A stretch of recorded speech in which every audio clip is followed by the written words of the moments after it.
Number 3. Holmes's reason for retiring. I know I said that Holmes's pride in his ability to be an active detective was part of the reason he decided to call it quits. But when Holmes explains his entire reason to Watson, there's something of a hole in the explanation. He basically says that he doesn't want Lestrade and Scotland Yard taking credit for his work while he sits in a chair or a bed. What? So many things about this don't make sense. First of all, Holmes could still be given some credit for aiding in police investigations, even if he cannot be out in the field. As jealous as the policemen of the Yard may be for his abilities, and Lestrade actually says otherwise in the Six Napoleons, I don't think they would screw him over in that way. They're not complete douchebags. And secondly, why is Holmes so anxious about receiving credit for the cases? Correct me if I'm wrong, but I seem to recall that Holmes, on several occasions in the stories, told the police to not mention his name in the formal reports. Holmes didn't do what he did for fame, although having your name spread around does help you get work. He was in it because he'd be doing cocaine instead so as not to die of boredom. If you're going to have Holmes retire from detective work because he can no longer be physically active, at least make it something more interesting and believable. Like the idea that he would essentially become Mycroft if he assisted the police from a chair. It's not the most plausible explanation, but it does tap into an interesting and somewhat unexplored area of the character's psyche. Just saying, there are lots of other reasons he could have had for retiring. Also, as a more minor complaint, why is the S in Lestrade's name capitalized? It was never capitalized in the books or the stories, even if it is French in origin. Hello! Number 2. Raoul. Dear God, I wanted to punch his lights out. I'm not much of a fan of Raoul to begin with, but I have discovered more and more that there are other people who dislike Raoul so much to the point that they strip him of any likable trait in Phantom pastiches. I've seen this even in other Phantom Holmes crossovers. Mostly The Angel of the Opera, where Raoul goes from being the heroic, if flawed, protagonist of Leroux's novel and the musical, to a whiny, selfish, overdramatic, incompetent little douche who merely gets in everyone's way and won't use his brain or listen to reason. Why the hell would Christine ever love a guy like that? Are we simply not seeing his more charming side? If so, he must be a psychopath or something, because he would have to endure a huge personality shift every time the reader sees him. The worst part about it is that the main purpose it serves is to make Eric more appealing. Why can't we just like Eric for Eric, crazy and homicidal as he is?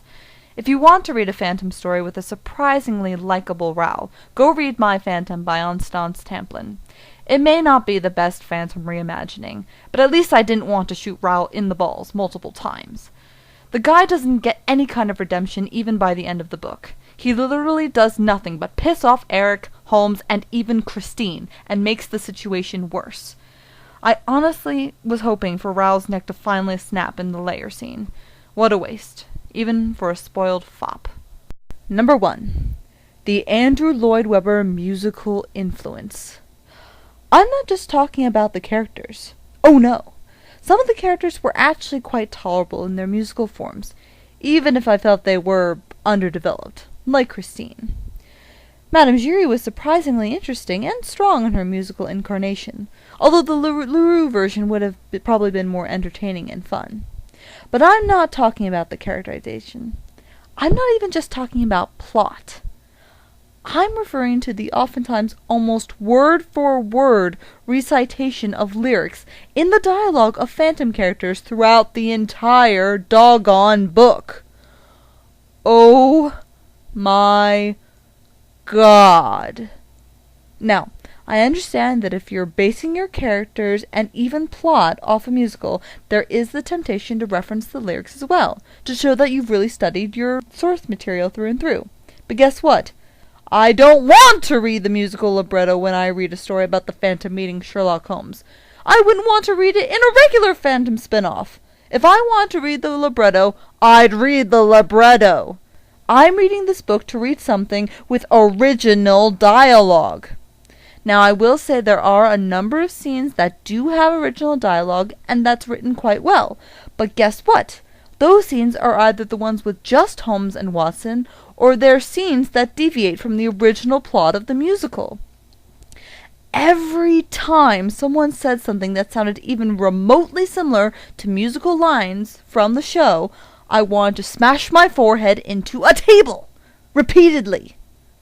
It breaks my attention on the story and strikes me as lazy. I know Workman was trying to keep the scenes interesting and was avoiding being sued by changing words around, but it still feels like plagiarism. It almost insults both the reader and the writer's intelligence.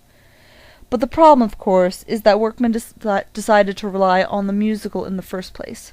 If she had chosen to base her versions of the Phantom character solely on the Ruse version instead, it would have been less of a challenge to create fresh dialogue that didn't sound like the original book.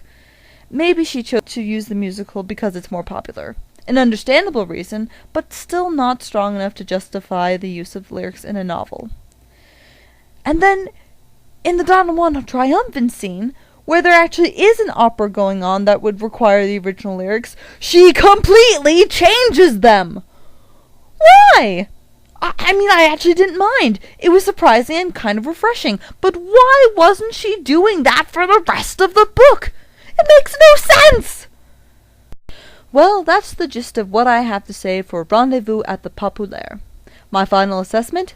It's still an enjoyable read and worth checking out. I wish it had a little more depth and description with the characters and the opera house, but at least it didn't drag or ruin the characters. And I will be looking out for Workman's next book when it's published. Next time on Shadows and Sleuths, I will be reviewing the first Phantom Holmes meeting ever to be published, which Workman actually credits in her book, Sam Siciliano's The Angel of the Opera. Until then, keep your hand at the level of your eye. And stay on the lookout for more Phantom and Holmes goodness. Let me know if you come across anything. Farewell.